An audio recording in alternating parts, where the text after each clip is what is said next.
नमस्कार, मी जोगदंड संजय. आपण पाहतात न्यूज लोकमन. भरकटत चाललेल्या चर्मकार समाज बांधवांना योग्य दिशा देण्यासाठी राष्ट्रीय चर्मकार महासंघाची स्थापना झाल्याचे मत राष्ट्रीय चर्मकार महासंघाचे मराठवाडा उपाध्यक्ष तथा भावी आमदार इंजिनियर नवनाथ शिंदे यांनी व्यक्त केले आहे. चर्मकार महासंघाच्या 29व्या वर्धापन दिनानिमित्त अंबेजोगाई तालुक्यातील सोनवळा येथील जिल्हा परिषद शाळेतील विद्यार्थ्यांना मोफत शैक्षणिक साहित्य वाटपाच्या कार्यक्रमात ते बोलत होते. यावेळी महासंघाचे राहुल साळुंके, तालुकाध्यक्ष रवी वाघमारे, बाळू परदेशी, अमोल कांबळे यांच्यासह मुख्याध्यापक राठोड सर, उपसरपंच सुधाकर इंगळे, शालेय शिक्षण समितीचे लक्ष्मण पतंगे, विकास मस्के हे आवर्जून उपस्थित होते. लक्षात ठेवा, आपल्या शरीराकडे लक्ष द्या. कपडे जे असतील ते स्वच्छ असावेत. आपल्या शाळेची वेळ लागली नियमित पाळायची. अवांतर गोष्टीकडे लक्ष देऊ नका. लहान विद्यार्थी कुठल्याही गोष्टीचा आईवडिलांना हट्ट करू नका. जे असेल, ज्या परिस्थितीमध्ये असेल त्या परिस्थितीमध्ये आईवडिलांना जगायला सांगा. त्यांचा आदर करा, शिक्षकांचा आदर करा, रिस्पेक्ट द्या. आणि शिक्षक जी सांगतील त्या पद्धतीने आपण वागलं पाहिजे, अभ्यास केला पाहिजे. शिक्षक हे आपले आईवडिलांचं एक गुरु आहेत. त्यांच्या सूचना आपण जेवढ्या पाळू, त्यांना जेवढा आदर करू, त्याची काय सांगतील ते आपल्या आयुष्यासाठी सांगत असतात.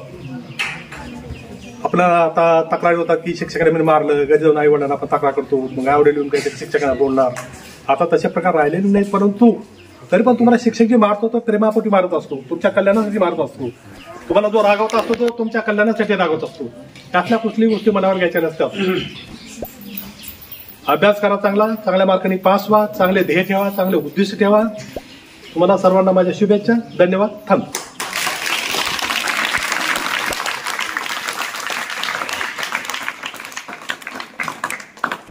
महासंघ याची स्थापना 24 सप्टेंबर 1995 नाशिक येथे झाली.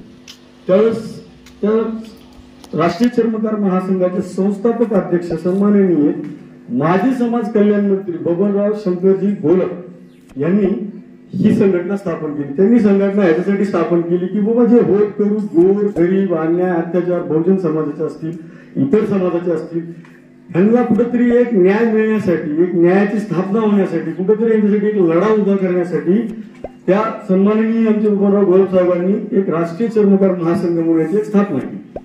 त्या स्थापनेअंतर्गत आम्ही जे त्यांचे जे पदाधिकारी आहोत, प्रत्येक जिल्ह्याला जिल्हाध्यक्ष असतो, सर्कल प्रमुख असतो, सर्व काही पदाधिकारी असतात. तालुका वाईज समितीची नेमणूक असते. समजा कुणावर अन्याय अत्याचार काही असतो, समजा जसं की त्यांनी म्हणले की आमचं समाजकार्य शाळेपुरतच मर्यादित नाही, शाळेच्या पलीकडे आम्ही जाणार आहोत. आम्ही अजून गेलेलो आहोत सर, भरपूर कार्य केलेले, तरी आमचे कार्य अजून पुढे अविरत चालू राहणारच आहे, बंद पडणार नाहीये.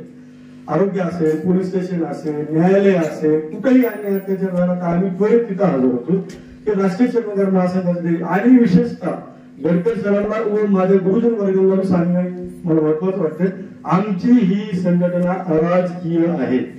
कुठल्याही राजकीय प्रतिनिधी आमच्याकडून उभा केला जात नाही किंवा त्याला आम्ही समर्थन देत नाही. ही फक्त आणि फक्त समाजसेवा करण्यासाठी ही अराजकीय संघटना आहे, लक्षात राहू द्या. आता मी सांगतो तुम्हाला आमचे मराठवाडा उपाध्यक्ष सन्माननीय इंजिनियर डी शिंदे साहेबांबद्दल. ते सुद्धा तुम्हाला माहिती घ्या, 1978 आपल्या शिवाजी चौकामध्ये अंबाजोगाई जिल्हा परिषद शाळा आहे. जिल्हा परिषद शाळेमधूनच ते त्यांचं शिक्षण पूर्ण झालेलं आहे. आणि कधी बाळांनो माझा एक गोष्ट लक्षात घ्या, जो खरा शिकतो जिल्हा परिषद शाळेमध्ये तो परिपूर्ण शिक्षण होतं बघा त्याचं. तिथून तुम्हाला कलेक्टर, इंजिनियर, डॉक्टर, एसपी वगैरे जे म्हणतात ना, सर्वात जास्त हे विद्यार्थी साधारण शाळा म्हणजे जिल्हा परिषद शाळेतूनच शिकलेले आहेत.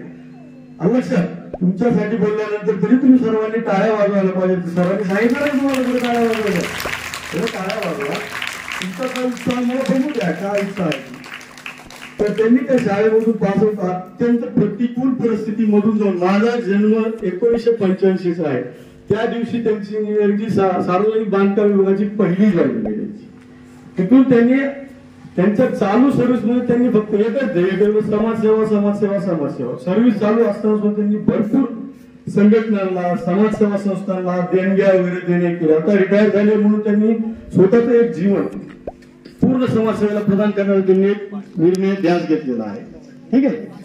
आणि एक शाळा म्हटलं की कसं आहे माहिती का, बालपण मला वाटतं तुमच्यासाठी खोड्या करत बसायचं, गप्पा वेगळ्या हाणायच्या, ह्याला काय लागतं, हे कोण आले ना काही बडबड करून जाणार आहे, उगाच आमचा पोटाचा खोळंबा केला, उगाच आमच्या वर्गाचं नुकसान केलंय, बरोबर आहे.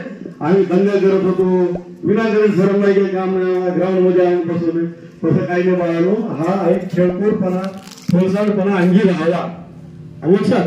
आणि का गुरुचं स्थान किती महत्वाचं असतं तुम्हाला सांगतो. जन्माला आल्यानंतर पहिली आपली आई गुरु असते, एक गोष्ट लक्षात घ्या. आईपासून आपण एक पत्र कसं तरी बोलायला, मम्मी पप्पा बोलायला शिकतो. त्यानंतर आई वडील काय करतात, आपल्याला शाळेत टाकतात. शाळेत टाकल्यानंतर आपले जे गुरु असतात सर्वात महान असतात.